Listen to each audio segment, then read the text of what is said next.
কত বছরের কথা, লাকসামে গেলাম একটা মাহফিল করার জন্য। কোথায় কোথায়? তো যেই বাড়িতে আমাকে নিয়ে রাখছে, বাড়ির ভিতরে ঢুকে আমার চোখ ছানা বড় হয়ে গেছে। এত সুন্দর বাড়ি হয়, ডুপ্লেক্স বাড়ি, পুরা বাড়িটা এত সুন্দর করে সাজানো গুছানো। মনোযোগ আছে আপনাদের? অন্তত 50টা মোটরসাইকেল আমাকে নিয়ে আগায়ে ওই বাড়িতে ঢুকাইছে। আমি ঘরের ভিতরে ঢুইকা বাড়িটা দেখলাম, এত সাজানো গুছানো, এত সুন্দর রঙিন। দেখার পরে আমি প্রথম প্রশ্নটাই করলাম, বাড়ির মালিককে, তারা একটু ডাকো। আমার মনে মনে চিন্তা ছিল, এত সুন্দর বাড়ি বানাইছে, রুচি কেমন, লোকটা কেমন, একটু দেখতে চাই। বলার সাথে সাথে সবগুলা যুবক আমার দিকে তাকায় আছে, একটা লোকও কোনো কথা বলে না। মনোযোগ আছে আপনাদের? 200-300 যুবক আমাকে গ্রাও করে আছে, বিশাল ড্রয়িং রুম, একটা লোকে কোনো কথা বলে না, আমার দিকে তাকায় আছে। আমি বললাম, বাড়ির মালিককে ডাকো, আমি এত সুন্দর বাড়ি যিনি বানাইছে লোকটার একটু দেখতে চাই। এবার একজন যুবক কয়, হুজুর আপনি কি সবার চেহারা দেখে বুঝেন না লোকটা তো দুনিয়াতে নাই? আমি বললাম, কবে মারা গেছে? কয় পরশুদিন লোকটা মারা গেছে। এই ঘরের ভিতরে একদিনও ঘুমাইতে পারে নাই। তার নিয়ত ছিল আপনি আসলে আপনারে দিয়া বাড়িটা উদ্বোধন করবে। 2 দিন আগে লাকসামের রাস্তায় গিয়ে অ্যাক্সিডেন্ট হইয়া দুনিয়া থেকে বিদায় নিছে। এই লোকটা বাড়িটা উদ্বোধন করে একটা রাত ঘুমাতে পারে নাই। তার ইচ্ছা ছিল উদ্বোধন করে এটার ভেতরে ঘুমাবে, পাশে একটা টিনশেড করে ঘুমায় ঘুমায় জীবনটা কাটায় গেছে। এটা দেখার পরে আমার পশমগুলো দাঁড়ায় গেছে, বুঝতে পারছি আমাদের জীবনটা আসলে এমনই। যতই পরিশ্রম করি না কেন, আল্লাহ নির্ধারিত হায়াতের চাইতে 1 সেকেন্ডও বেশি বাঁচার সুযোগ না। যুবকদেরকে বলতে চাই, যুবকেরা আছে প্রেমের সফলতার তালে, হাতে মনে করে তার একটা সুন্দরী মায়া পছন্দ হয়েছে, বা তার একটা বান্ধবী আছে, গার্লফ্রেন্ড আছে, এতে মনে করে এটাকে যতক্ষণ পাওয়া যাবে না তার জীবনে কোনো সফলতা নাই। এটাকে পাওয়ার জন্য আব্বারে কষ্ট দেয়, আম্মারে কষ্ট দেয়, মুরব্বীদের মনে কষ্ট দেয়, জিনায় জড়িত হয়ে ঘন্টার পর ঘন্টা সময় কাটায়। এমন যুবক আমাদের এই এলাকায় আছে না?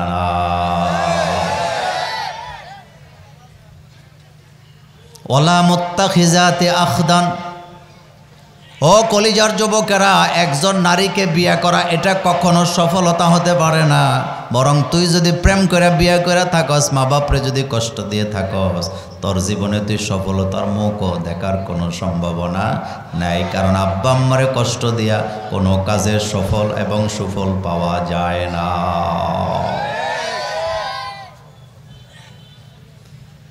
একটা ছেলেকে মাদ্রাসায় দিছে, মাদ্রাসার ছেলে ওরা যদি জিজ্ঞেস করি তুমি বড় হইয়া কি হতে চাও, একজন লোকও বলে না যে আমি জান্নাতে যেতে চাই। বরং কথা একটাই, আমি বড় বক্তা হতে চাই, আমি বড় আলেম হতে চাই, সাকিব আল হাসানের মতো ক্রিকেটার হতে চাই, ডাক্তার অমুকের মতো ডাক্তার হতে চাই, অমুকের মতো বক্তা হতে চাই, অমুকের মতো খেলোয়াড় হতে চাই। এগুলা একটার ভিতরও সফলতা নাই। সফল তারা ঈমান আনছে যারা, সফল তারা জান্নাতের সার্টিফিকেট পেয়েছেন যারা। এই কাতারে সাহাবায়ে কেরাম সবার আগে আছে না? একজন সাহাবা খেজুর খাচ্ছেন। কি খাইতেছে? খেজুর তো মজার জিনিস। আল্লাহ রাসূল তখন জান্নাতের বর্ণনা দিচ্ছেন। রাসূল বলতেছেন, জিহাদের ময়দানে গিয়ে যারা শহীদ হবে তারা ডাইরেক্ট জান্নাতে চলে যাবে। বলার সাথে সাথে সাহাবা বললেন, বাহ বাহ রাসূল গো, কি অসাধারণ কথা আপনি বললেন।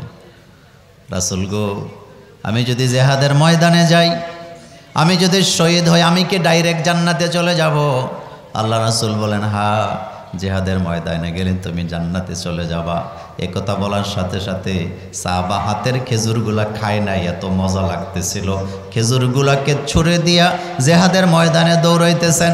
পুরা ঘটনা বলবো না। ওই সাহাবা জিহাদের ময়দানে যায় শহীদ হলেন। পরের দিন আল্লাহর রাসূল ঘোষণা দিলেন, আমার সাহাবাকে আমি দেখতে পেলাম রাতের বেলা স্বপ্ন যোগে আল্লাহর জান্নাতে পাখি হইয়া উঠতেছে, ঘুরতেছে, আল্লাহর জান্নাতের খেজুর খাচ্ছে।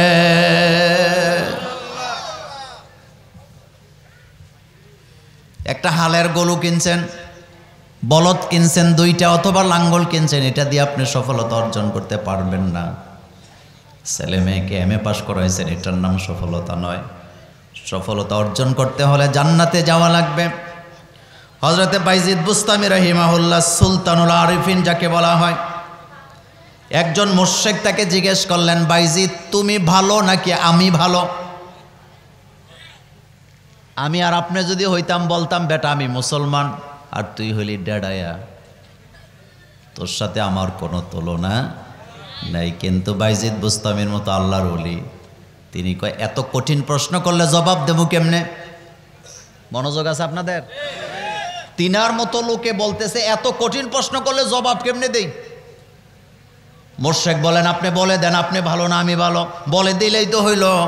হযরতে বাইজিদ বুস্তামি বললেন, না এই জবাব তো আমি আজকে দিতে পারবো না, এই জবাব দেব তখন হাসরের ময়দান কায়েম হবে যখন। মুশরিক বলতেছেন এটা এত কঠিন প্রশ্ন কিভাবে হলো, আপনি জবাব দিতে পারবেন না, হাসরের মাঠের প্রয়োজন হবে। বাইজিদ বুস্তামি এবার কি বলতেছেন শুনেন। বাইজিদ বুস্তামি বলতেছেন, আমি মুসলমান, ঈমান এনেছি, নেক আমল করতেছি, কিন্তু আল্লাহ যদি আমার আমলগুলা কবুল না করে, কিয়ামতের ময়দানে আমি যদি জাহান্নামী হই, তুমিও জাহান্নামে যাবা, আমিও জাহান্নামে যাব, তোমার সাথে আমার দেখা হবে। সেদিন তুমি আমার লজ্জা দিবা, তুমি না বলছিলা তুমি ভালো, আজকে আমিও জাহান্নামী, তুমিও জাহান্নামী। তোমার ভালো বলার দ্বারা তুমি লজ্জিত হলা, কিন্তু কিয়ামতের ময়দানে আমি যদি দেখি আমি বাইজিদের সব আমল আমার আল্লাহ কবুল করেছেন, আমাকে জান্নাতি বলে ঘোষণা দিয়েছেন, তুমি যদি জাহান্নামে যাও, আমি যদি জান্নাতে যাই, সেদিন বলবো আমি ভালো। আল্লাহু আকবার বলেন। চেহারা দেখে, পোশাক দেখে কখনো মানুষকে ভালো খারাপ বিবেচনা করবেন না, কারণ কোন মানুষটা কত ভালো এটা তার তাকওয়ার উপরে নির্ভর করে। একটা লোক বছরে একবার ওমরা করে, মাঝে মধ্যে সরকারি টাকায় হজেও যায়, সরকারি টাকায় হজে যায়, এমন ভিক্ষুক হাজি বাংলাদেশে নাই। আসতে কইছেন আছে না নাই? আচ্ছা আপনাদের কাছে আমার একটা প্রশ্ন, বাংলাদেশে একটা প্রবাদ বাক্য আছে, তেল্লার মাথায়। কত মসজিদের মুয়াজ্জিন আছে বছরের পর বছর তাহাজ্জুদের নামাজ আদায় করে, আল্লাহর কাছে কান্দে, আল্লাহ তুমি আমারে মক্কা মদিনায় নিয়ে যাও। এ ধরনের ভালো মানুষগুলাকে সরকারি টাকায় হজ করানো হয় না, বরং আমলা কামলা দুর্নীতিবাজ ডাকাতগুলাকে কোটি কোটি টাকা খরচ কইরা হজ করায়, এমন তামসা আছে না নাই? হেতে মাসে গোশ খায় 10 কোটি, হেতেরে বলে সরকারি টাকায় হজে লয়ে যায়। আবার হেতে এলাকার মসজিদে যায় কয়, আমারে না সরকারিবার হজে ফাটাইতেছে, তো তুই গু খা।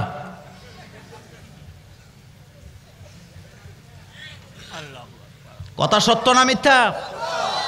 ঢাকার কমলাপুর রেল স্টেশনে যায় দেখেন, হাজার হাজার ছেলে মেয়ে পারবেন যাদের আব্বা নাই আম্মা নাই, এতিম থাকার জায়গা নাই, তাদের জন্য সরকারিভাবে কোনো রাজুকের প্লট বরাদ্দ দেওয়া হয় না, অথবা তাদের জন্য কোনো আশ্রয় কেন্দ্র খোলা হয় না। কিন্তু সরকারের আমলা কামলা যারা সারাটা জনম ঘুষ খায়, সুদ খায়, দুর্নীতি করে দেশটার 12টা বাজায়, তাদের জন্য রাজুকের প্লট বরাদ্দ আছে না? না। তাহলে বুঝা গেল আপনারা যে বলেন তেল্লার মাথায় কি দেয়। একটা গ্রামের মুয়াজ্জিন সারা জীবন 2000 টাকা বেতনে আজান দিছে মসজিদের ভিতরে, এমনও মুয়াজ্জিন আছে জীবনে একটা টাকাও নেয় নাই। তারে যদি সরকার টাকা দিয়ে হজ করাইতো, আমরা বাহাবা দিতাম, সেলুট দিতাম, কিন্তু যারা কোটি কোটি টাকার মালিক, তাদের যখন হজে নেওয়া হয়, আমরা বুঝি এই জায়গায় গাফলা আছে না? না। আমার কলিজার ভাইয়েরা, সফলতার কথা বলছিলাম। হযরতে বাইজিদ বললেন, কিয়ামতের ময়দানে আমি যদি দেখি আমাকে জান্নাতি বলা হয়েছে, তুমি জাহান্নামে যাও, সেদিন আমি বলবো আমি কি ছিলাম? ভালো ছিলাম। একটা লোক পাঞ্জাবি পরে, সাদা পাঞ্জাবি, বছরে একবার দুইবার উমরাও করে, মসজিদও বানায়, মাদ্রাসায়ও বানায়, কিন্তু লোকটা সমানে ঘুষ খায়। লোকটা ঘুষ পাইলে তার হুঁশ থাকে না। এই লোকটার মধ্যে আর আপনাদের গ্রামের একজন রিক্সাওয়ালা, যে রিক্সার ভিতরে আপনি 1 লাখ টাকার বান্ডেলটা ফালাই আইছেন, সে টাকাটা আপনাকে খুঁজা ফেরত দিছে। এই দুইটা মানুষের মধ্যে আকাশ পাতাল ব্যবধান আছে না? না,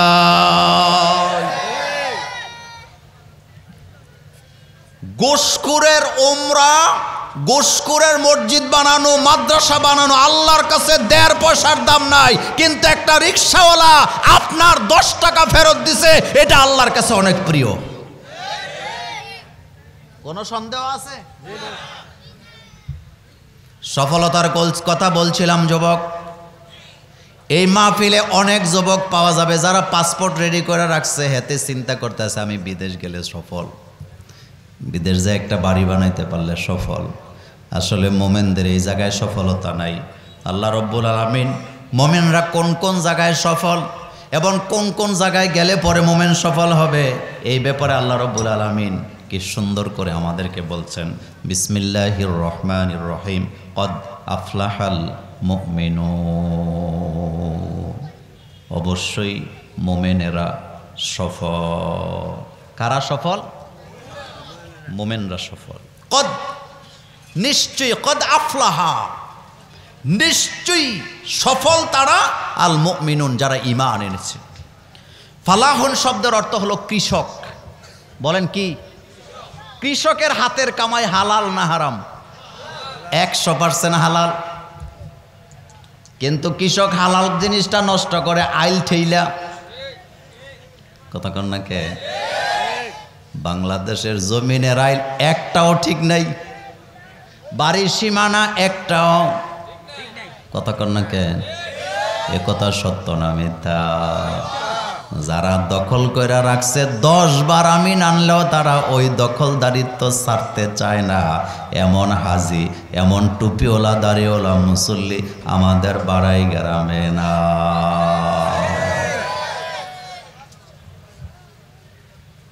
জুমার নামাজের সামনের কাতারে বসে, মেল দরবারের সামনে বসে, সর্দারি মাতাব্বরিতে সবার সামনে থাকে, কিন্তু বাড়িটা দখল করে রাখছে 10 ফুট আরেকজনের জায়গায়।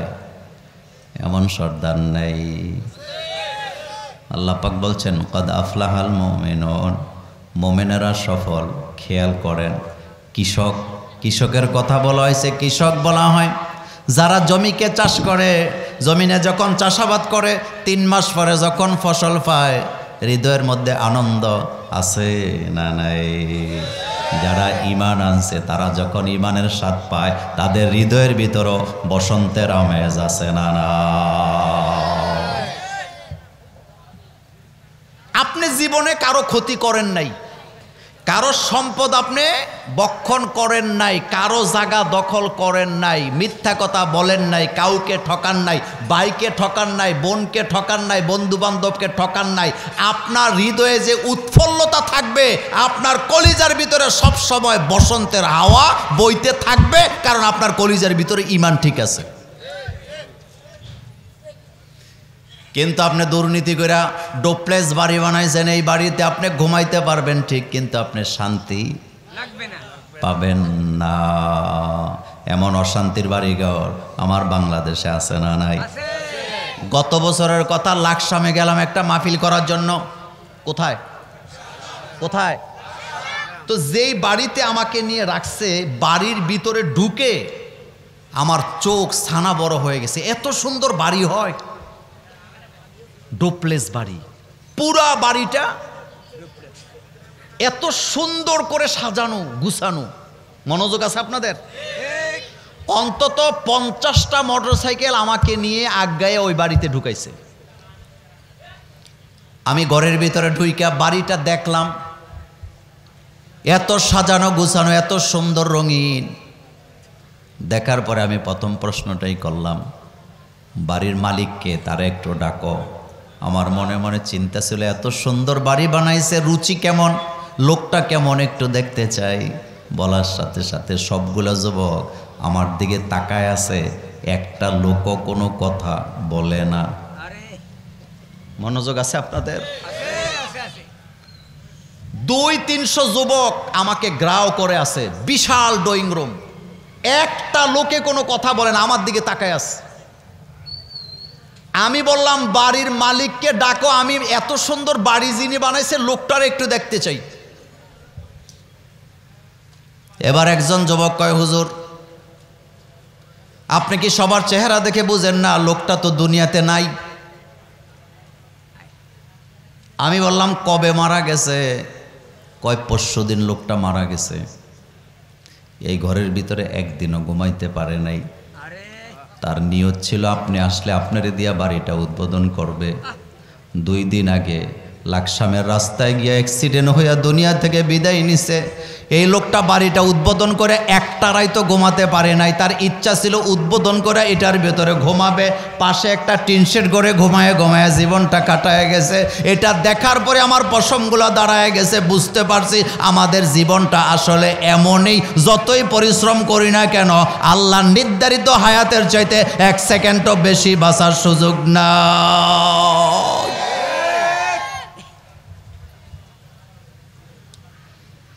আল্লাহ রাব্বুল আলামিন বলছেন, কাদ আফলাহাল মুমিনুন। আমি যদি আমার ভাইয়ের বাড়িটা দখল করে যদি 10 বছর বেশি বাঁচতে পারতাম, আমি না হয় দখল করতাম। আমি যদি রাষ্ট্রের মাল দুর্নীতি করে খাইয়া যদি 5টা বছর বেশি বাঁচতে পারতাম, আমি না হয় সেটা করতাম। কিন্তু আমি আমার হায়াতকে 1 সেকেন্ডও বাড়াইতে পারি না। এই জন্য আমি যদি সফলতা চাই, আমার ইমানটাকে মজবুত করার দরকার আছে না নাই? জীবনে কত কিছু পরীক্ষা করলাম, কিডনি পরীক্ষা করি, চোখ পরীক্ষা করি, নাকের বাসি পরীক্ষা করি, গলা পরীক্ষা করি, পেটের লিভার পরীক্ষা করি, হার্ট পরীক্ষা করি, কিন্তু কোনো দিন নিজের ইমানটাকে পরীক্ষা করে দেখি নাই আমি কি সফল না ব্যর্থ। হযরত আবু হুরায়রা রাদিয়াল্লাহু তাআলা আনহু বলেন, আমি রাসূলের সাথে দেখা করতে গেলাম। রাসূলকে না দেখলে তো ভালো লাগে না। আমি যাই দেখলাম বিশ্বনবী জনাবে মুহাম্মদুর রাসূলুল্লাহ সাল্লাল্লাহু আলাইহি ওয়াসাল্লাম সাদা রুমাল এইভাবে মুখের উপরে দিয়া ঘুমাচ্ছেন। কি দিয়া? আমি রাসূলকে ডাকার মতো সাহস আমার নাই। আমি ফেরত চলে আসলাম, কিন্তু ভালো লাগে না, রাসূলকে দেখার জন্য আবার গেলাম। সাহাবায়ে কেরাম বলেন, আমাদের যখন ক্ষুধা লাগতো আমরা রাসূলের চেহারার দিকে তাকাইলে ক্ষুধার কথা ভুলে যেতাম। আবু হুরায়রা বলেন, রাসূলের কাছে গেছি রাসূলের চেহারা দেখার জন্য, আমার মন টিকে না, রাসূল ঘুমায়, ডাকতেও পারি না, বেয়াদবি হবে। আবার ঘুরতে ঘুরতে দরজায় যায় দেখি আল্লাহ রাসূল বসে আছেন। আমি সালাম দিলাম, রাসূল আমাকে হাতে ইশারা দিলেন, এদিকে আসো। সহিহ মুসলিমের হাদিস, আসো। আমি গেলাম। আল্লাহ রাসূল বলেন, আবু হুরায়রা আমি কি তোমাকে একটা চমৎকার খবর দেব না? কথা বলতেছেন মুহাম্মাদুর, আর শব্দ চয়ন রাসূল বলেন, আমি কি তোমাকে একটি চমৎকার সংবাদ দেব না? হযরত আবু হুরায়রা কয়, রাসূল আপনি অবশ্যই দিবেন, আমি তো শোনার জন্যই ঘুরি আপনার পেছনে পেছনে। রাসূল আপনি বলেন। আল্লাহর নবী বললেন, ও আবু হুরায়রা শোনো, একটা লোক যদি আরবি হয় অথবা আজনবী হয়, সারা পৃথিবীতে যত মানুষ আছে, মনোযোগ আছে আপনাদের, সারা পৃথিবীতে যত মানুষ আছে, হোক সে আরবি, হোক সে আজনবী, হোক সে সাদা, হোক সে কালো, হোক সে নারী, হোক সে পুরুষ, হোক সে মুমিন, হোক সে মুশরিক, এই লোকটা যদি ঘোষণা দেয় লা ইলাহা ইল্লাল্লাহু মুহাম্মাদুর রাসূলুল্লাহ সাল্লাল্লাহু আলাইহি ওয়াসাল্লাম সুম্মা মাতা আলা যালিক, এই কথার উপরে যদি লোকটা মারা যায়, যদি লোকটা শিরকে লিপ্ত না হয়, এই লোকটা যদি এই কথাটার উপরেই মারা যায়, এই ঘোষণা দেওয়ার পরে যদি কোনো শিরকে লিপ্ত না হয়, এই লোকটা ইজা মাতা যখন সে মারা যাবে ফাদা খালাল জান্না, লোকটা জান্নাতে চলে যাবে। ও ইন জানা ও ইন সারাকা, লোকটা যদি জিনা করে থাকে, চুরি করে থাকে, তবুও লোকটা জান্নাতে চলে যাবে। সুবহানাল্লাহ, আর আস্তে কোন।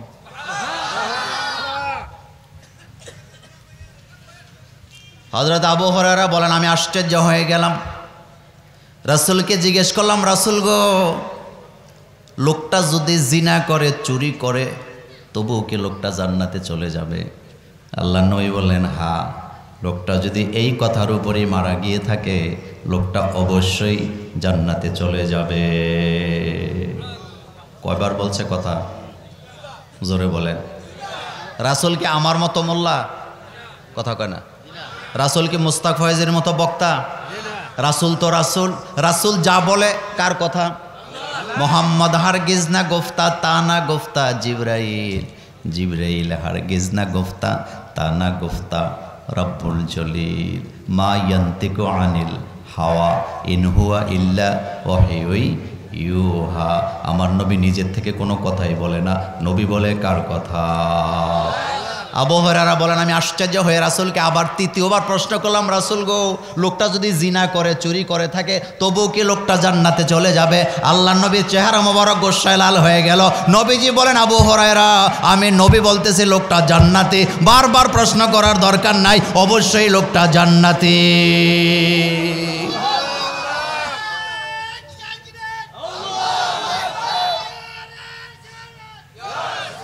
আমার কলেজার ভাইয়েরা, ও যুবক, তোর জন্য আমার প্রথম পয়েন্ট আজকে কথা, তুই এমন যুবকরে বন্ধু বানাইছ যেই যুবক তোরে সিগারেট খাওয়া শেখায়। তুই এমন যুবকরে কেন বন্ধু বানাইছ যেই যুবক তোরে বিড়ি খাওয়া শেখায়, তোরে গাঁজা খাওয়া শেখায়, নেশা শেখায়, অবৈধ প্রেম শেখায়, মোবাইলে তোরে খারাপ জিনিস দেখায়। এই যুবকরে কেন তুই বন্ধু বানাইছ যেই যুবক তোরে হোয়াটসঅ্যাপে, মেসেঞ্জারে, তোকে টেলিগ্রামে খারাপ খারাপ জিনিস পাঠায়? এটা তোর বন্ধু হতে পারে না। এই বন্ধু তো তোরে জাহান্নামের দিকে নিয়ে যাবে। বরং তুই তো ওই যুবকরে বন্ধু বানাবি যেই যুবক তোরে কোরআনের আন্দোলনের দাওয়াত দেয়। কারণ কোরআনের আন্দোলনের মধ্যে সফলতা আছে না না? পৃথিবীতে দুই প্রকারের ফুল, একটা হলো কাগজের ফুল, আর একটা হলো অরিজিনাল ফুল। দুইটার মধ্যে পার্থক্য আছে না নাই? কবি বলছেন, এস দুনিয়া কি দুস্তি মেসলে কাগজ ফুল কি, এস দুনিয়া কি দুস্তি মেসলে কাগজ ফুল কি, দেখনে মে খুশনামা হয় বো মগর কুছ ভি নেহি। এই দুনিয়ার দুস্তি হলো কাগজের ফুলের মতো, দেখতে সুন্দর কিন্তু কোনো গ্রান তুই পাবি না। কিন্তু আল্লাহর জন্য যারা বন্ধুত্ব করে, নবীর জন্য যারা বন্ধুত্ব করে, আল্লাহর জন্য যারা বন্ধুত্ব করে, ওইটা হলো আসল বন্ধুত্ব। ওই বন্ধুত্বের কারণে আল্লাহর জান্নাত আছে না না? তুই এমন যুবকরে কেন বন্ধু বানাইছ যেই যুবক তোরে রাতের বেলা আরেকজনের নারিকেল চুরি করে খাইতে বলে? কথা কয় না? তুই এমন যুবকরে বন্ধু বানাইছ যেই যুবক তোরে কিশোর গ্যাংয়ের মধ্যে নাম লেখায়? এমন যুবকরে বন্ধু বানাইছ তুই যেই যুবক তোরে আরেকজনের নারিকেল চুরি করে খাইতে বলে, আরেকজনের রাতা মোরগ দেখলে জিব্বা ফাল ফালায়? এমন যুবক আছে না না?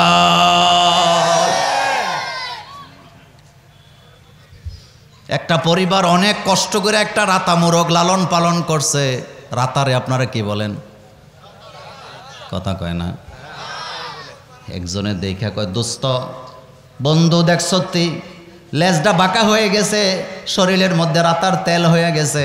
আরেকটা কয়, রাত্রে লো কাম সারায়া দেই। এমন যুবক আমাদের এই ইউনিয়নে একজনও না।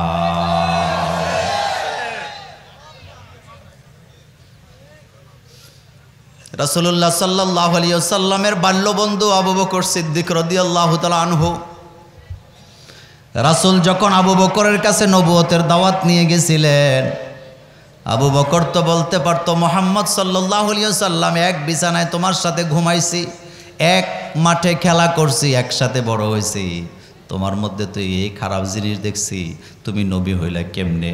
এমন কথা কি আবু বকর বলছে নাকি? আবু বকর বলছে, রাসূল গো, আমি আপনার চরিত্র দেখেই বুঝে গেছি আপনি নবী।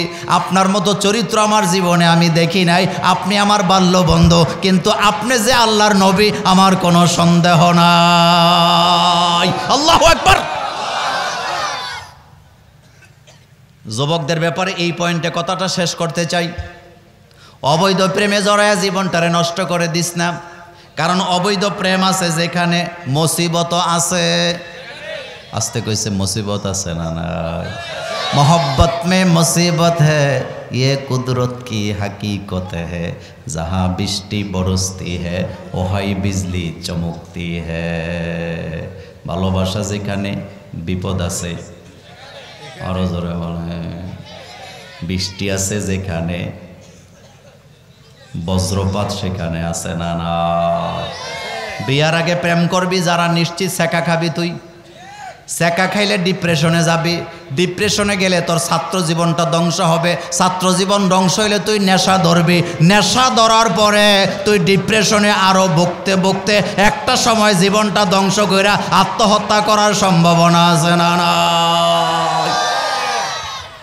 প্রেম ভালোবাসা যদি করতে হয়, করা দরকার কার সাথে? এই কথাটা বলা হয়েছে, मोहब्बत में मुसीबत है ये कुदरत की हकीकत है, जहाँ বৃষ্টি বরসती है वहाँ बिजली चमकती है। যেই যুবক আমাকে নামাজের কথা বলে না, এই যুবক আমার বন্ধু হতে পারে না। যেই যুবক রাসূলুল্লাহ সুন্নাহ মানে না, ওই যুবক আমার বন্ধু হতে পারে না। যেই যুবক আখিরাতের কথা বলে না, ওইটা আমার বন্ধু হতে পারে না। যেই যুবক ফজরের সময় জাগায় না, ওইটা আমার বন্ধু হতে পারে না। যেই যুবক ইসলামী আন্দোলনের দাওয়াত দেয় না, ওইটা আমার বন্ধু হতে পারে না।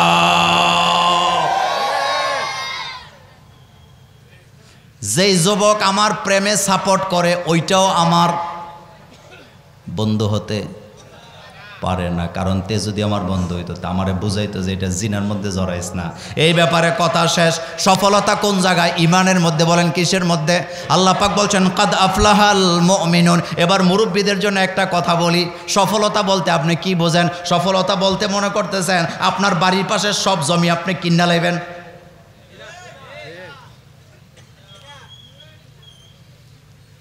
এই জিনিস মাথার মধ্যে আছে না না? কাপে কাপে মিলায় নেন। ছেলে 3টা বিদেশ থাকে। কয়টা? জোরে কর না। কয়টা? ছেলেরা কইছে আব্বা আপনার কোনো কাম কাজ নাই, আপনি শুধু মসজিদে যাবেন আর বাড়িতে থাকবেন, নামাজ পড়বেন, তাহাজ্জুদ পড়বেন, আমাদের জন্য দোয়া করবেন। বাড়িটা মোটামুটি 50 শতকের মতো আছে, কিন্তু পাশের জমিটা আরেকজনের, যার জমি উনি বিক্রি করে না 30 বছর যাবত। এবার বুড়া মিয়া ছেলেদেরকে বলছে বাবা তোরা যাও করস। তা ছেলেরা আবার ওনারে হজও করাইছে। ছেলেরা কয় হুজুর দোয়া করেন, আব্বারে হজ টজ করাই দিছি। বলছি জীবনে অনেক কষ্ট করছেন, আর কিছু করার দরকার নেই, এবার আল্লাহ আল্লাহ করেন। এবার বুড়া মিয়া আসরের নামাজ পড়তে যায় মসজিদের বারান্দায় দাঁড়াইয়া হঠাৎ আরেকজনের কাছে শুনছে ওনার বাড়িটা যে 50 শতক আছে, তার পাশে আরেকটা জমি 40 শতাংশ, এটা নাকি বিক্রি করবে। এটা শোনার পরে বুড়া মিয়া এখন মসজিদে না ঘরে? মনোযোগ আছে আপনাদের? ঘরে যায় পুত্রবধূরে কয় ফোন লাগা। কি লাগা? আরো জোরে কর না। লাগাইছে। এবার ভিডিও কলে বলতেছে ফুত আমার জীবনে আরেকটা আশা আয়া পড়ছে, আমার জীবনের কলজা ঠান্ডা হইতে যাইতেছে। 50 বছর ধরে অপেক্ষা করছি, বাড়ির পাশে জমি ছাড়া যাবে না, তাড়াতাড়ি টাকা পাঠা, জমি কিন্তু কিনতে হবে। আলহাকুমুত তাকাসুর হাত্তা যুরতুমুল মাকাবির। জমি কিন্তু কিনতে হবে। ছেলেরা কয় আব্বা আপনারা হজ করাইলাম, মসজিদের মধ্যে দেখাই দিলাম, আপনার কাজ হলো আল্লাহ বিল্লাহ করা, পাশের জমি দরকার নাই, যা আছে আলহামদুলিল্লাহ। এবার রাগ করে কয় টাকা পাড়া নইলে কিন্তু অন্য দিক দিয়ে বেচা কিন্না ফালামো, কারণ বাড়ির কাছের জমি ছাড়া যাবে না। এমন লোভী হাজি বাংলাদেশের গ্রামে গ্রামে আছে না না? কথা কি বলবো? কথাগুলা কার?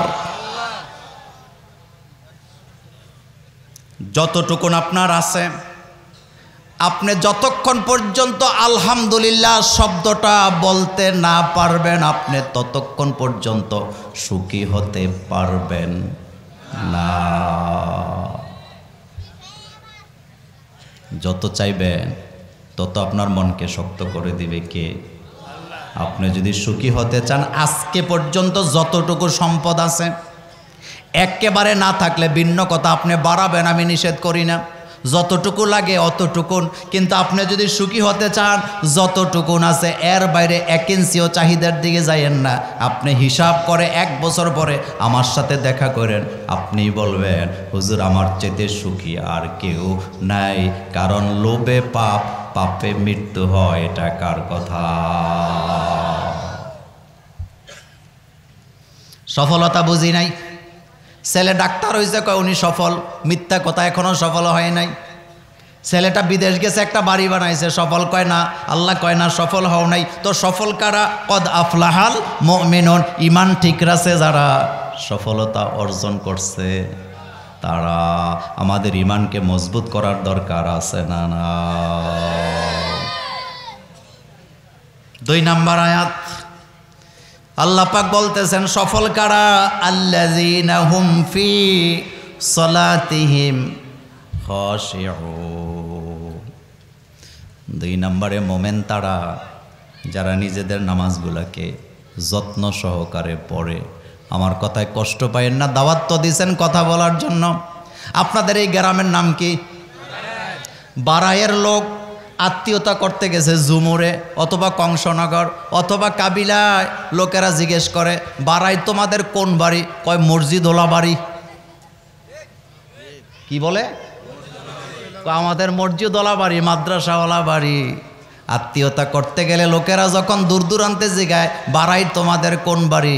আমাদের মসজিদওয়ালা বাড়ি।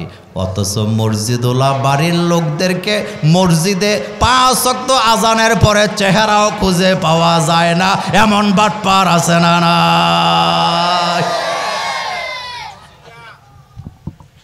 হেতেরে যখন বলা হয় বারাই তোমাদের মসজিদওয়ালা বাড়ি, কয় হ্যাঁ আমার আব্বা আমার দাদা মসজিদে জায়গা দিয়ে গেছে, কিন্তু নিজে নামাজ। এমন লোক আপনাদের বাড়াই রে না। আবার মোছে তেল দেয়, মসজিদওয়ালা বাড়ি আমাদেরকে জান্নাত ঠেকায় কে? আমি মাঝে মধ্যে ফতুয়া দিই এইভাবে করে যে মসজিদওয়ালা বাড়ির লোক হইয়া যদি বেনামাজি হইয়া নামাজ না পড়িয়া যদি জান্নাতে যাওয়া যাইতো, তাহলে আবু জহিল্লাই কি দোষ করছে? যারা হজ করছেন, ওমরা করছেন, আচ্ছা বলেন তো আবু জহিল্লার বাড়ি কাবার বাউন্ডারির ভিতরে না বাইরে? ভিতরে না বাইরে? ভিতরে। এখন বলতে চাই রাসূলুল্লাহর বাড়ি কাছে নাকি আবু জহিলার বাড়ি কাছে? কাবার থেকে বের হইয়া আবু জহিলার বাড়ি পার হইয়া তারপরে রাসূলুল্লাহর বাড়িতে যাওয়া লাগে। তো আবু জহিল্লাই তো বেশ জান্নাতে যাওয়ার কথা। আজকের মাহফিলে বলে দিয়ে গেলাম, এই যে দূরে দূরে যাইয়া পরিচয় দেয় মসজিদওয়ালা বাড়ি, মসজিদওয়ালা বাড়ি, আসলে সে বাটপারি করে, নিজের নাম খেলায়। আল্লাহ আল্লাহ আল্লাহ রাসূলের জন্য সে এখনো নিজেকে নিযুক্ত করতে পারে না। সফল না ব্যর্থ? সফল না ব্যর্থ? 100% ব্যর্থ। আল্লাযীনা হুম ফি সলাতিহিম। যুবকরে মসজিদের কাছে দিয়ে যাইতেছে, ইমাম সাহেব হুজুর কয় কি রে আজান দিছে, কই যাস? নামাজ পড়ে যা। আমার কাপড় বালা না, তো তুই মুদ্দা দিছ। কি ভালো না? আসতে কয় কি ভালো না? কাফর বলে ভালো। তো তোর কাফরে কিতা? তোর কাফলে শিয়ালে পেশাব করে দিছে। মোমেন কখনো নাপাক। আল মুশরিকু নাজাসুন, মুশরিকরা হলো নাপাক, কিন্তু মোমেনরা কি নাপাক না পবিত্র? তো হেতে যেও তো বলতেছে যে আমার কাপড় বালা না, তুই যে নাপাক, বুঝা গেছে তোর ঈমান ঠিক নাই।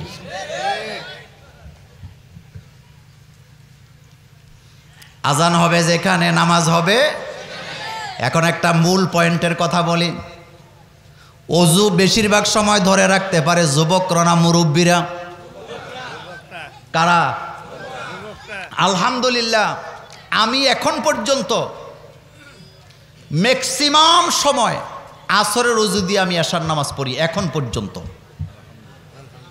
এখনো তো আলহামদুলিল্লাহ এতটা বুড়া হই নাই। কিন্তু কথাটা কেন বললাম শোনেন, এখানে যতগুলো যুবক আপনারা দেখেন, ইচ্ছা করলে প্রত্যেক যুবক আসরের ওযু দিয়া এশার নামাজ পড়তে পারবে, কারণ তার শরীরের প্রতি তার কন্ট্রোল আছে না নাই? এই পাওয়ারটা দিছে কে? কিন্তু যারা মুরব্বী আছেন এখানে, এটা হাসির কথা নয়, এটা কোনো তাদেরকে ধিক্কার দেওয়ার জন্য বলি না, তারা কিন্তু ইচ্ছা করলেও এতক্ষণ ওযু রাখতে পারে না, কারণ তাদের কিডনির ক্ষমতা দুর্বল, তাদের পাকস্থলীর ক্ষমতা দুর্বল, তাদের পেশাবের থলির ক্ষমতাও দুর্বল। এমনও মুরব্বী আছে যাদের পেশাবটা ঝরতেই থাকে সারাক্ষণ, তারা ইচ্ছা করলেও এক ওয়াক্তের ওযু দিয়ে আরেক ওয়াক্তের নামাজ পড়তে পারে না।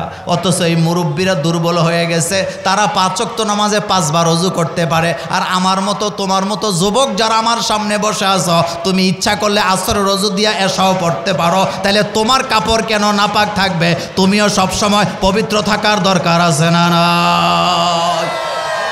ওযুর সাথে যতক্ষণ থাকবে ততক্ষণ ফেরেশতারা নেকি লিখতে থাকবে। যুবকের ইবাদত আর মুরব্বীদের ইবাদত দুইটা কি এক? একটু মাইন্ড করেন না, কথাটা বুঝাই। 70 বছরের একটা লোক দাড়ি রাখছে, আর 16 বছর 20 বছরের একটা যুবক দাড়ি রাখছে, দুইটা দাড়ি রাখা কি এক? আসতে কইছে। আরে ভাই, আপনারা মুরব্বীরা কষ্ট পেয়েন না। 70 বছরের বুড়া যদি 70 বছর বয়সে দাড়ি রাখে, তাইলে বুঝবেন দাড়ি আসলে আল্লাহরে খুশি করার জন্য রাখে নাই। হেতের গালমাল বড়ে গেছে, এখন আর আগের মতো শেভ করা যায় না, বাধ্য হইয়া দাড়ি রাখছে। কথা কি বেশি বলে ফেললাম? কথা কি বেশি বললাম? বেটার গাল বড়ি গেছে, সেলুনে গিয়া বলে সেলুনওয়ালা গাল টিপ দিয়া দিয়া চাচা মারে। কথা ঠিক কি না? তো উনি কি দাড়ি রাসূলুল্লাহরে খুশি করার জন্য রাখছে না গালের কারণে রাখছে? এখন যখন বুড়ায় দেখছে সামরায় আর কুলায় না, কামাই না, এখন বুড়ায় কয় মেশিন লাগাই দে। কিন্তু 20 বছরের একটা যুবক যখন গালে দাড়ি রাখে, আমি মোল্লা নাজিম চ্যালেঞ্জ ছুড়ে দিলাম আপনাকে, এটা রাসূলুল্লাহর সুন্নতের জন্য রাখছে, এটা আল্লাহকে খুশি করার জন্য রাখছে। আমেরিকার একটা যুবকের ঘটনা আমার মনে পড়ছে, না বললে পারবো না, এটা বলি। লিফট 80 তলা বিল্ডিং, কয়তলা? লিফটটা নিচতলা গ্রাউন্ড ফ্লোর থেকে 80 তলা পর্যন্ত যাবে। একজন যুবক দাড়িওয়ালা লিফটের মধ্যে ঢুকছে, একটা মেয়ে অর্ধ উলঙ্গ, যেটা পাশ্চাত্যের পোশাক, এই টাইপের পোশাক পরে লিফটের ভিতরে ঢুকছে। যখন আপনার টিপ দিছে সুইচে, ওই মেয়েটা খেয়াল করে দেখলেন এই ছেলেটা যাবে 81 তলায় আর এই মেয়েটা যাবে 80 তলায়। মনোযোগ আছে আপনাদের? ছেলে যাবে সর্বোচ্চ ফ্লোরে আর মেয়ে যাবে তার একতলা নিচে। মেয়েটা এটার উপরে উঠার পরে তার লিফটের দরজা যখন বন্ধ হয়ে গেছে, মেয়ের চেহারাটা মলিন হয়ে গেছে ভয়ে, যে আমি যেই পোশাক পরে আসি আর যুবকের গালে যেই খোসা খোসা দাড়ি দেখা যায়, নিশ্চিত যুবক আমাকে হ্যারাসমেন্ট করবে, আমার শরীরে হাত দিবে, অথবা আমার সাথে খারাপ একটা কিছু হবে। 80 তলার দিকে যাচ্ছেন লিফট। গল্পটা গুগলে সার্চ দিলে আপনারাও পেয়ে যাবেন। যুবক মেয়েটা ছেলেটার দিকে তাকায় আছে, কিন্তু ছেলেটা নিচের দিকে তাকায়া কি যেন পড়তেছে। তার জিকিরগুলো ছিল সুবহানাল্লাহ, আলহামদুলিল্লাহ, আল্লাহু আকবার। মেয়ের দিকে তাকায় না, মেয়েটা ছেলের দিকে তাকায় তাকায় ভয় পাইতেছে। লিফটটা যেতে যেতে যেতে যেতে 80 তলার যাওয়ার পরে মেয়েটা নেমে যাবে। এখন মেয়ে নামে না, মেয়ে বলতেছে যুবক তোমার সাথে একটা কথা বলতে চাই। ছেলেটা মেয়ের দিকে না তাকায়া নিচের দিকে তাকায় বলে, কি বলবেন আপু, বলে ফেলো। সুবহানাল্লাহ ভাই, যে কি বলবেন আপু, বলে ফেলো।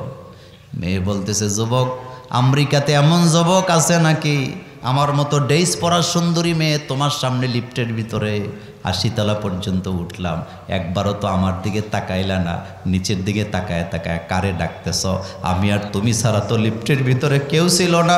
তুমি তো ইচ্ছা করলে আমাকে হাত ধরতে পারতা, আমারে খোঁচা মারতে পারতা, আমারে কোনো কিছু বলতে পারতা, কিন্তু বললা না, তাকাইলাও না। কারণ কি?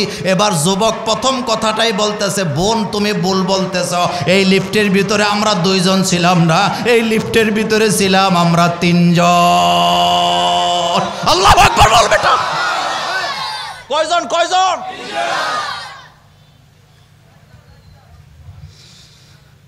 মেয়ে বলতেছে, যুবক তুমি কি নেশা করছ? যুবক কয় না, আমি তো নেশা করি না। তো আমি দেখি 2 জন, তুমি দেখো 2 জন, তুমি কেন 3 জন বলো? আরেকজন পাইলা কই? যুবক আকাশের দিকে দেখায় বলতেছে, আমার মনিব, আমার রব, আমার আল্লাহ আমাদের সাথে আছে, আমাদের স্রষ্টা আমাদের সাথে আছে। মেয়ে কয়, যুবক তোমার সাথে একটু কথা বলতে চাই, তুমি একটু নামো। ছেলে বলতেছে, কি কথা বলতে চাও? বলতেছে, যুবক তোমার নাম কি, তুমি কোত্থেকে আসছো? যুবক তার পরিচয় দেওয়ার পরে পুরো ঘটনাটা বলবো না।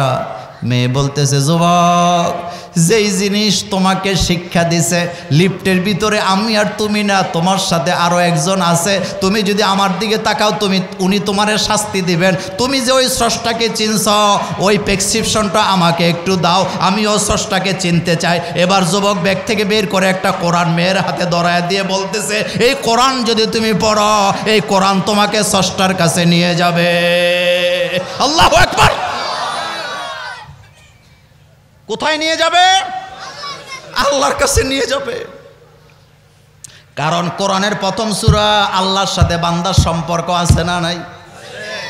আলহামদুলিল্লাহি রাব্বিল আলামিন। পড়ো সবাই, আলহামদুলিল্লাহি রাব্বিল আলামিন, আর রহমানির রহিম, মালিকি ইয়াউমিদ্দিন, ইয়্যাকা না'বুদু ওয়া ইয়্যাকা নাস্তাঈন। কষ্টের জ্বালায় বলি, সারা দুনিয়ার হিন্দুরা, অমুসলিমেরা, মুশরিকেরা কালিমা পরে পরে মুসলমান হইয়া জান্নাতের রাস্তা খুঁজতেছে, জান্নাতের রাস্তা তালাশ করতেছে। আর আমার যুবকেরা বিধর্মীদেরকে অনুসরণ করে করে জাহান্নামের দিকে রওনা দিছে। এমন হাজার হাজার যুবক আছে না না? রোনালদো কি নাম? সে সৌদি আরবের ক্লাবে খেলে। আপনারা জানেন গত মাসে তার ব্যাপারে একটা পত্রিকায় আর্টিকেল আছে, সে ঘোষণা দিয়েছে আমি কালিমা পড়ে মুসলমান হয়ে যাব। তাকে সাংবাদিকেরা জিজ্ঞেস করছে, আপনি কেন কালিমা পড়তে চান? সে অনেকগুলা তথ্য দিছে, তার ভিতরে একটা তথ্য ছিল তার, যে আমি মুসলমানের সালামটা দেখে মুগ্ধ হয়েছি। কারণ সালাম এমন একটা সংবর্ধনা যেটা চিনা অচেনা লাগে না, পরিচিত অপরিচিত সবাইকে সবার সাথে ভালোবাসা তৈরি করে দেয়। সে বলেছেন, আমি মুসলমান হওয়ার জন্য আরেকটা কারণে উদ্বুদ্ধ হয়েছি।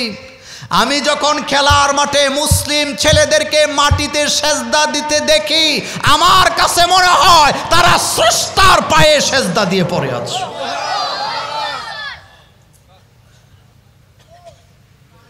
মুসলমানের ইতিহাস বড় গৌরবের ইতিহাস। মুসলমান যুবকদের ইতিহাস বড় গৌরবের ইতিহাস, কিন্তু আমরা বুঝি না রে কলেজার যুবক। মেয়ে কোরআনটা হাতে নিয়ে এবার ছেলেকে বলতেছে, ভাই তুমি তো আমাকে বনি বলছ, একটা কাজ করো। কয় কি? কয় তোমার কন্ট্যাক্ট নাম্বারটা একটু আমাকে দাও। এবার যুবক কন্ট্যাক্ট নাম্বার দিতে যায় শর্ত দিছে, বিনা কারণে আমাকে ফোন দিতে পারবা না, যদি কিছু জানার থাকে এই কোরআনের ব্যাপারে শুধু সেই ব্যাপারে প্রশ্ন করা যাবে, এর বাইরে একটা শব্দ বলা যাবে না। মেয়ে বলতেছে, তোমাকে প্রতিজ্ঞা করলাম আমি তোমাকে বিনা কারণে নক দিব না, মেসেজ দিব না, আমি তোমাকে কিচ্ছু করব না, যদি যেই জায়গায় না বুঝি তোমাকে জিজ্ঞেস করব, এছাড়া একবারও কল যাবে না। এটা আখেরাত না দুনিয়া? সুবহানাল্লাহ বলবেন না? এটা কি আখেরাতের জন্য না দুনিয়ার জন্য? আখেরাতের জন্য। মেয়ে চলে গেছে বাড়িতে। মেয়ে ধর্মে ছিলেন খ্রিস্টান। ধর্মে কি ছিল? তার বাপ মা খ্রিস্টান ছিল। ঘরের ভিতরে বাপেও হাফ প্যান্ট পরে, মায়েও হাফ প্যান্ট পরে, মাইয়াও হাফ প্যান্ট পরে। মেয়ে যখন সূরা নিসা পড়ছে, সূরা বাকারা পড়ছে, পড়ার পরে মেয়ে ডাইরেক্ট দর্জির দোকানে গেছে, গুগলে সার্চ দিছে, মেয়ে সার্চ দিয়ে দেখছে এই কোরআন যারা মানে, কোরআন যারা পড়ে তাদের পোশাকটা কেমন হয়। কারণ সূরাতুন নিসায় আরও বিভিন্ন সূরায় মুসলিম নারীদের পোশাকের ব্যাপারে কথা আছে না নাই? সে তো জানে না, সে গুগল থেকে বাইর করছে মুসলিম নারীরা কি পরে। এবার সে দেখে মুসলিম নারীরা ঝোড়া যারা একেবারে পায়ের পাতা পর্যন্ত পায়জামা পরে, লম্বা জামা কাপড় পরে, হাতের এতটুক পর্যন্ত ঢাইকা রাখে। এটা দেখার পরে সে দর্জির দোকানে যাইয়া ঠিক মুসলিম নারীরা যেই ধরনের পোশাক পরে এই ধরনের পোশাক কিনা বাড়িতে নিয়ে গেছে। নেওয়ার পরে যখন পোশাক পরা শুরু করছে, মা বাপের মাথা গেছে গা নষ্ট হইয়া। কার মাথা নষ্ট হয়েছে? মাঠটাও নষ্ট হয়েছে, বাপারটাও হয়েছে। রাতের বেলা বসায় বলতেছে, মা আজকে কয়দিন তোর মধ্যে কেমন পরিবর্তন দেখি। আগে তো লাভ দিতি, জাপ দিতি, ধমকি দিতি, কথা বলতি, এত নরম কেমনে হইলি? আর এই পোশাকগুলা কাদের? এমন পোশাক কেন তুই পরস? এবার মেয়ে বাপ মাকে বলতেছেন, আমাকে বাধা দিও না, আমার এখনো মিশন শেষ করতে পারি নাই। তো বাধা দিবা না, বলবা কবে? কয় আল্লাহর কোরআন পড়া শেষ হবে যখন তোমার সাথে বসে কথা বলবো তখন। আমি ঘটনা বলা উদ্দেশ্য না, ও কলেজার যুবক, তোর মতো একজন যুবককে দেখে একজন নারী কালিমা পড়ে মুসলমান হয়, আর তোর মতো যুবকেরা যখন জিনায় লিপ্ত হয় আমাদের কলিজায় আঘাত আছে না নাই? একটু জিকির করেন লা ইলাহা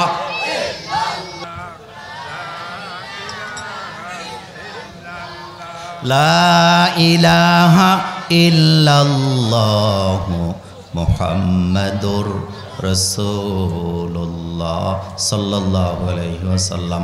যৌবনকালে যারা আল্লাহর গোলামি করে তাদের জন্য আরশে আযমের নিচে জায়গা আছে না নাই? বুখারীর হাদিসে রাসূলুল্লাহ সাল্লাল্লাহু আলাইহি ওয়াসাল্লাম বললেন, ওই শাবাব, ওই যুবককে আরশে আযমের ছায়ার নিচে জায়গা দেওয়া হবে যেই যুবক দুনিয়াতে যৌবন অবস্থায় যৌবনকালটা আল্লাহর ইবাদতে কাটায় দিছে। ওই যুবক আমাদের ঘরে ঘরে দরকার আছে না না? সফলতার কথা বলছিলাম, কাদ আফলাহাল মুমিনুন, আল্লাহ বলছেন অবশ্যই মুমিনেরা সফল। আল্লাযীনা হুম ফি সলাতিহিম খাশিউন, এক নম্বরে যারা নামাজকে খুশু ভাবে আদায় করে, সময় মতো আদায় করে, ওয়াক্ত মতো আদায় করে, যারা খুশু ভাবে আদায় করে যারা, তারা সফল, তারা সফল, তারা সফল। আর আমার বাংলাদেশের নামাজের ভিতরে অবহেলা আছে না নাই? এটা শীতকাল, বলেন এটা কি কাল? শীতকালে রোজুতে ডবল সওয়াব, ডবল সওয়াব। ওই আলোচনা নয়, কিন্তু শীতকালে বাংলাদেশে মাগরিবের সময় হয় 5:10। কথা ঠিক কিনা? আবার গরমকালে মাগরিবের সময় হয় প্রায় 7টার কাছাকাছি সময়ে। কিন্তু আফসোসের ব্যাপার, বাংলাদেশের মসজিদগুলোতে ওই গরমকালে যখন 7টায় সন্ধ্যা হয় তখনও জোহরের নামাজ 1:30টায়, আবার যখন 5টায় সন্ধ্যা হয় তখনও কয়টা? আর মাগরিবের নামাজ তো একজনে আজান দেয়, আরেকজনে একামত দেয়, আরেকজনে ফতুয়া দেয়, নামাজের টাইম নেই, তাড়াতাড়ি পড়াও, বলে কি না? রমজানের মাস যখন আসে হুজুরেরা ফতুয়া জারি করে দেয়, আজানের 20 মিনিট 15 মিনিট পরে জামাত। তা আপনার কাছে আমার প্রশ্ন, রমজানের বাইরের সময়গুলাতে 2 মিনিট সময় নাই, আজান দিয়া একামত দিয়া দিতেছেন, নামাজের সময় নাই বইলা, অথচ রমজানের মাসে খাবার আছে বলে 20 মিনিট পরে জামাত করেন। তাইলে বোঝা গেল খাবার আছে যেখানে, ফতুয়া উল্টে যায় সেখানে।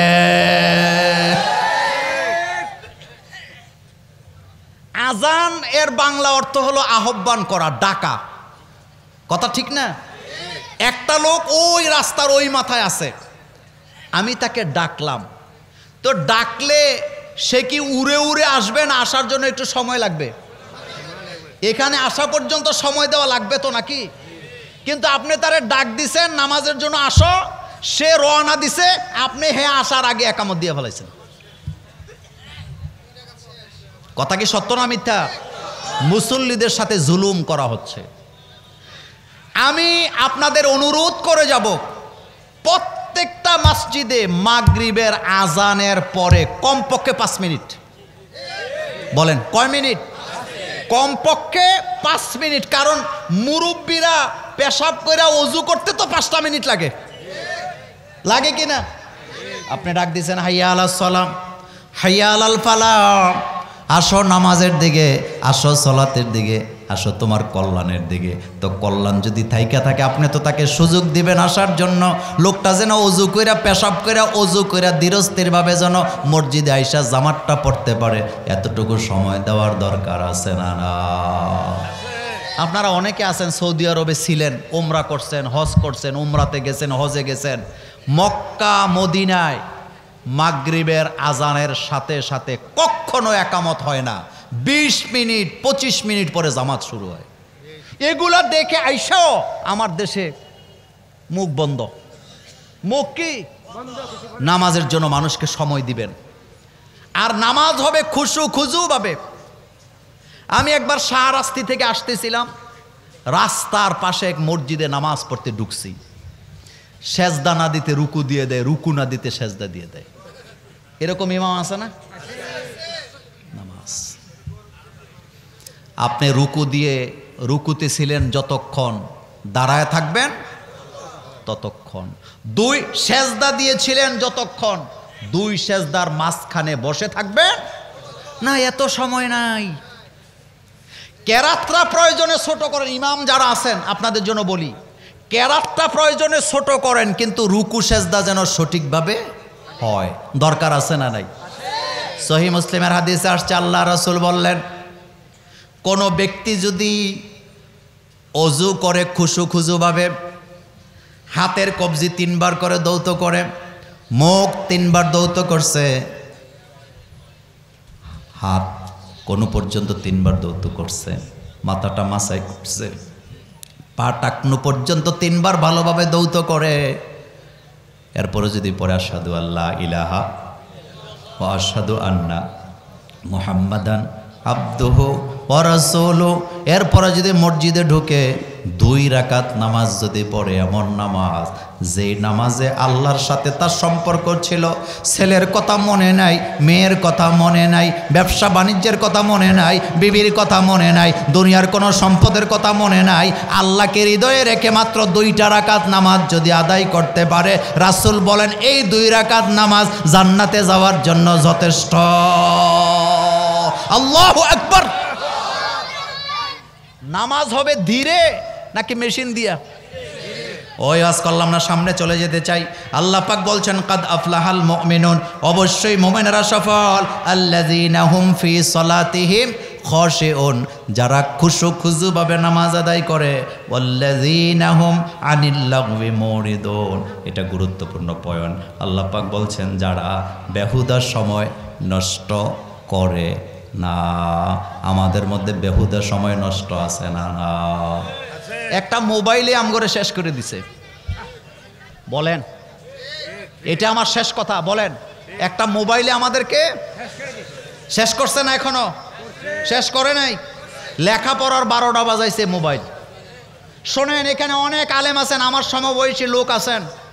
আমাদের সময় আমরা ক্লাসের লেখাপড়া শেষ করে সাধারণ জ্ঞান পড়তাম, বিভিন্ন ধরনের লেখকের কোরআন হাদিসের বই পড়তাম, এমনকি মাঝে মধ্যে উপন্যাসও পড়তাম।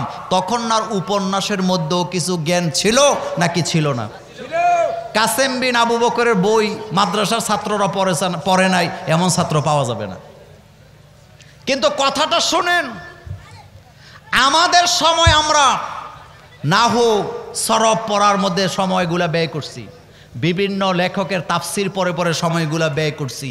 আর এখনকার ছেলেমেয়েরা মোবাইল মোবাইল মোবাইল এবং মোবাইল। এই মোবাইলে লেখাপড়া আছে না গেছে? কথা আসতে কোন কেন গেছে? ওই যে আমাদেরকে সৃজনশীল বানাইতে যাইয়া পুরা শিক্ষা ব্যবস্থাকে ধ্বংস করে দিয়েছে। আপনি যেই যুগের ছেলেরা মেয়েরা 300 বিটে যে টিকটক বানায় তাদেরকে আপনি সৃজনশীল শিখান, তাদেরকে সৃজনশীল শিখাবেন। আপনার থেকে সৃজনশীল শিখবো নাকি আগের দিনের মুরব্বী যারা মুরব্বীদের সাথে বেয়াদবি করে না তাদের কাছ থেকে আমি সৃজনশীল শিখব? আমি তো সৃজনশীলতা শিখবো তার কাছে যারা এখনো উস্তাদের পায়ে জুতা পরায় দেয়। কথা কয় না মুসলমান? আমি তো সৃজনশীলতা শিখবো তার কাছে যারা উস্তাদের বাথরুমের পানিটা বদনায় পুরায়া দেয়, লবণটা আগায়া দেয়, কিন্তু যারা শিক্ষকের, প্রক্টরের, প্রফেসরের রোম ভাঙচুর করে তাদের মুখে কখনো সৃজনশীলতা মানায় না। আপনি কিসের সৃজনশীলতা? আমি তো সৃজনশীলতা শিখবো কবি নজরুলের কাছে, আমি তো সৃজনশীলতা শিখবো কবি জসিমউদ্দিনের কাছে, আমি তো সৃজনশীলতা শিখবো ওই গল্প থেকে যেই গল্প আমাকে মানুষ বানাবার কথা বলে। কথা কি ঠিক বললাম? আমি ওই গল্প থেকে সৃজনশীলতা শিখবো যেই গল্প আমাকে জুলুম থেকে বাঁচতে শিখায়, গরিবের উপরে জুলুম না করতে শিখায়। আমি ওদের থেকে সৃজনশীলতা শিখতে চাই না যারা জিনাকে উস্কে দেয়। নবম শ্রেণী, সপ্তম শ্রেণীতে যারা মেয়েদেরকে অশ্লীলতা দিয়া বই পড়ায় তাদের কাছে সৃজনশীলতা মানায় না। পর্দার বালাই নাই, আপনি কিসের সৃজনশীলতা আমাকে শিক্ষা দিচ্ছেন? আপনার মধ্যে নম্রতা নাই, ভদ্রতা নাই। যারা জিনার সেঞ্চুরি করে তাদের মুখে কখনো সৃজনশীলতা মানায় না। ওয়াল্লাযীনা হুম আনিল লাগবি মুরিদুন। আল্লাহ পাক বলছেন মোমেন কখনো বেহুদা সময় নষ্ট করে না। মোমেন যা করে কার জন্য করে? আরো জোরে বলেন, কার জন্য করে? এত জিকির করেন লা ইলাহা